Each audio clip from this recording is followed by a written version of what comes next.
ଆଜି ରାତିରେ ସେ ମହିଳା ତୁମକୁ ଫୋନ୍ କରିବ, ହାତ ଧରିକି ଘରକୁ ଡାକିବ, ଯାହା ଚାହିଁବେ ତାହା କରିବ। କେବଳ ଏହି ନମ୍ବର ସହିତ ତାର ନାମ ଲେଖି ତକିଆ ତଳେ ରଖିଦିଅନ୍ତୁ।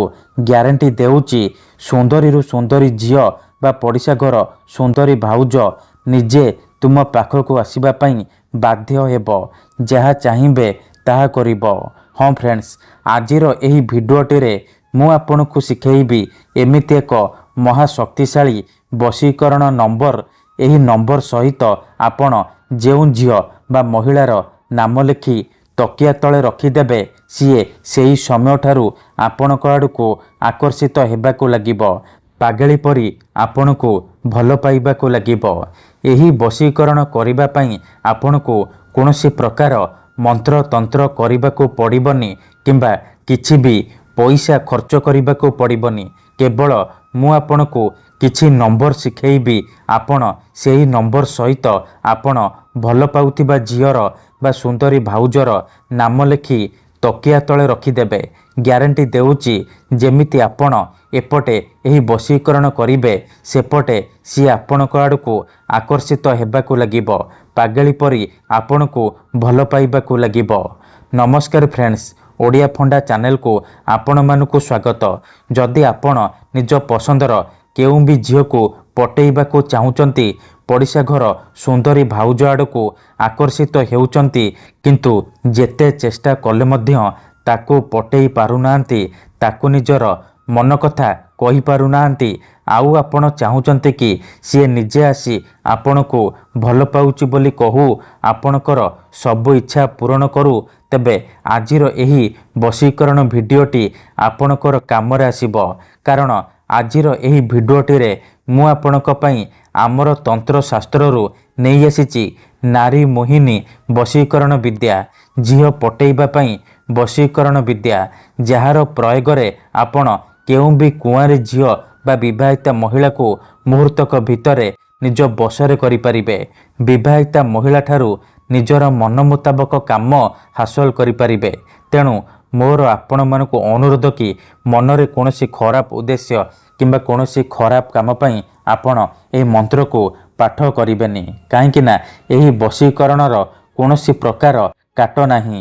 ଯେଉଁ ଝିଅ ବା ମହିଳା ଉପରେ ଆପଣ ଏହି ବଶୀକରଣ ମାତ୍ର ଗୋଟିଏ ଥର ପ୍ରୟୋଗ କରିଦେବେ, ସିଏ ସେହି ସମୟଠାରୁ ଆପଣଙ୍କ ଆଡ଼କୁ ଆକର୍ଷିତ ହେବାକୁ ଲାଗିବ, ଆପଣଙ୍କୁ ଭଲ ପାଇବାକୁ ଲାଗିବ।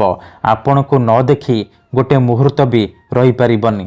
ତେଣୁ ଯଦି ଆପଣ ଝିଅ ପଟେଇବାକୁ ଚାହୁଁଛନ୍ତି, ବିବାହିତା ମହିଳାକୁ ପଟେଇବାକୁ ଚାହୁଁଛନ୍ତି, ତେବେ ଆଜିର ଏହି ଭିଡ଼ିଓଟିକୁ ଧ୍ୟାନ ସହିତ ଶେଷ ପର୍ଯ୍ୟନ୍ତ ଦେଖନ୍ତୁ।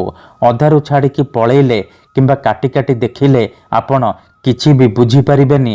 ପରେ କହିବେ, ଗୁରୁଜୀ ଆପଣଙ୍କର ବଶୀକରଣ କାମ କରୁନି। ତେଣୁ ମୋର ଆପଣମାନଙ୍କୁ ସବୁବେଳେ ଅନୁରୋଧ କି ଆପଣ ଭିଡ଼ିଓକୁ ମୂଳରୁ ଶେଷ ପର୍ଯ୍ୟନ୍ତ ଧ୍ୟାନ ସହିତ ଦେଖନ୍ତୁ, ପ୍ରୟୋଗ ବିଧିକୁ ଠିକ୍ ଭାବରେ ବୁଝନ୍ତୁ, ତାପରେ ଆପଣ ବଶୀକରଣ କରିବା ପାଇଁ ଯିବେ।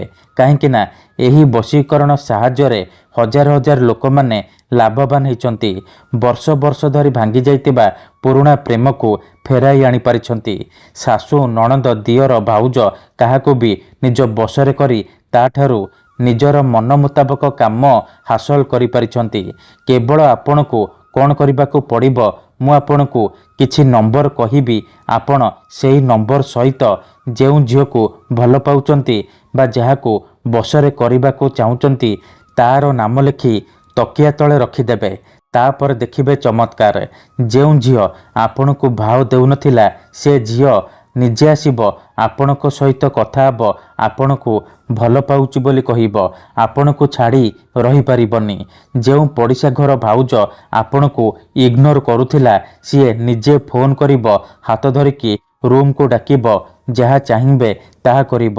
ତେବେ ଏହି ବଶୀକରଣ ଆପଣ କିପରି କରିବେ, କେମିତି ଆପଣ ନମ୍ବର ସହିତ ସେ ଝିଅ ବା ମହିଳାର ନାମ ଲେଖିବେ, ମୁଁ ଆପଣଙ୍କୁ ଶିଖେଇବି। ସମ୍ପୂର୍ଣ୍ଣ ପ୍ରୟୋଗ ବିଧି ଠିକ୍ ଭାବରେ ଶିଖେଇବି। ଭିଡ଼ିଓଟିକୁ ମୂଳରୁ ଶେଷ ପର୍ଯ୍ୟନ୍ତ ପୁରା ଧ୍ୟାନ ସହିତ ଦେଖନ୍ତୁ। ବିଧିଟି ଜାଣିବା ପୂର୍ବରୁ ଯଦି ଆପଣ ଆମ ଚ୍ୟାନେଲକୁ ପ୍ରଥମ ଥର ଆସିଛନ୍ତି, ତେବେ ଦୟାକରି ଚ୍ୟାନେଲକୁ ସବସ୍କ୍ରାଇବ୍ କରି ପାଖରେ ଥିବା बेल आइकन को मध्य दबाई दिंतु जहाद्वारा आमे जो भी वीडियो अपलोड करूँ सर्वप्रथमे आपण देखिपारे आउ तार लाभ पाइपारे। वशीकरण करने पूर्वर गोटे छोटिया कथा जानी रखंतु। वशीकरण कौन पाई करा जाए? जेतेबेले आपण काहाको निजठारु अधिक भल पाउचंती ता बिना बंची पारिबेनी भाबुचंती सेतेबेले आपण वशीकरण करिपारिबे। किंबा जदि केउ लोक बिना कारण रे आपण को हैरान करूची, आपणकर घर परिवार उपरे खराब नजर पकाउची, एही परि परिस्थिति रे आपण वशीकरण करिपारिबे। काहेकि ना केते थर एमिति हेइथाय कि आमर शत्रु पैसा रे आउ शक्ति रे आमठारु बलवान हेइथाय, आउ आमे चाहिकी भी तार किछि करिपारु नाहु। एही परि परिस्थिति रे आपण वशीकरण करिपारिबे। निज शत्रु को हाथ मुठारे रखिपारिबे। सुंदरी रु सुंदरी झियो को अति सहजरे निजर करिपारिबे। पड़िशा घर सुंदरी भाउज ठारू निजर मन मुताबक काम हासिल करिपारिबे। किंतु एही वशीकरण को आपण भाबी चिंती कि प्रयोग करिबे।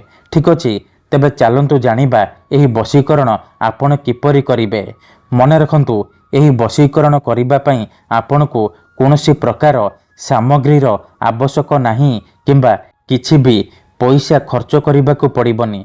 केवल खंडे साधा कागज आनिबे आउ कला रंगर कलम आनिबे जहाद्वारा आपण एही वशीकरण करिपारिबे।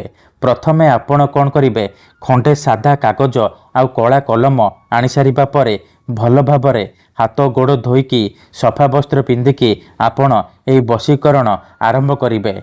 मने रखंतु एही वशीकरण विधि को आपण केवल शुक्रवार दिन करिबे, रातिरे शोइबा पूर्वरु करिबे।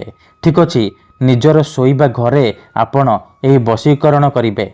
प्रथमे आपण कौन करिबे, आसन पकेइकी दक्षिण दिग को मुह करके बसी पड़िबे। तापरे जो कागज आनिछंती से कागज रे प्रथमे आपण सेई झियो बा महिलार नाम लिखिबे आउ ता पाखरे निजर नाम लिखिबे।